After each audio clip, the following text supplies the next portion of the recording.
Cost-benefit analysis atau analisis biaya manfaat adalah metode untuk menilai apakah suatu proyek atau kebijakan layak dijalankan dengan membandingkan manfaat yang diperoleh dengan biaya yang dikeluarkan. Namun, dalam konteks Indonesia, proses CBA sering menghadapi berbagai problema atau kendala. Pertama, kurangnya data yang akurat dan lengkap. Banyak proyek pembangunan, terutama di daerah, tidak memiliki data dasar yang kuat.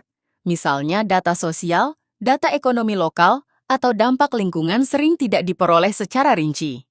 Tanpa data yang akurat, hasil TBA menjadi kurang valid dan sulit dijadikan dasar pengambilan keputusan. Kedua, kesulitan menilai manfaat yang bersifat intangible atau tidak dapat dihitung secara langsung.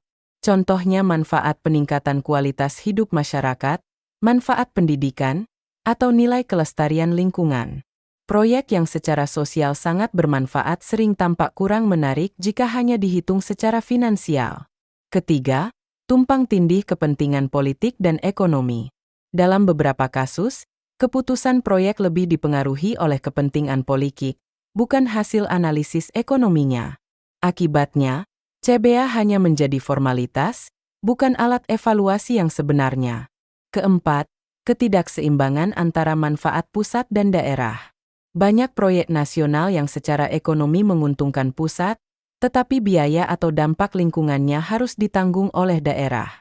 Ketidakseimbangan ini membuat hasil CBA sering tidak mencerminkan kondisi yang sesungguhnya. Kelima, kurangnya kapasitas sumber daya manusia.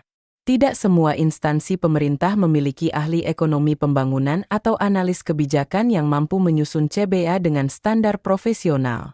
Akibatnya, perhitungan manfaat, diskonto, dan risiko sering tidak dilakukan secara tepat. Keenam, aspek risiko dan ketidakpastian yang masih sering diabaikan. Indonesia adalah negara yang rawan bencana, fluktuasi ekonomi, dan perubahan regulasi. Jika risiko tidak dimasukkan dalam CBA, maka keputusan proyek dapat meleset jauh dari estimasi awal. 2. Mengidentifikasi masalah dalam cost-benefit analysis.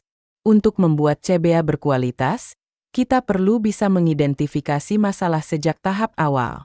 Berikut langkah-langkah dan indikator masalah yang sering muncul dalam proses CBA.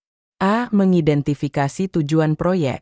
Masalah pertama muncul jika tujuan proyek tidak jelas atau terlalu umum. Misalnya hanya untuk meningkatkan kesejahteraan, tanpa indikator konkret.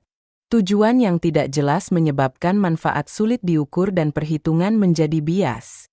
B. Mengidentifikasi biaya. Masalah yang sering muncul pada biaya antara lain. Biaya langsung tidak dihitung dengan lengkap.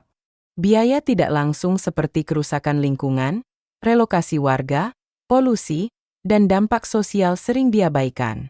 Biaya pemeliharaan jangka panjang tidak dimasukkan.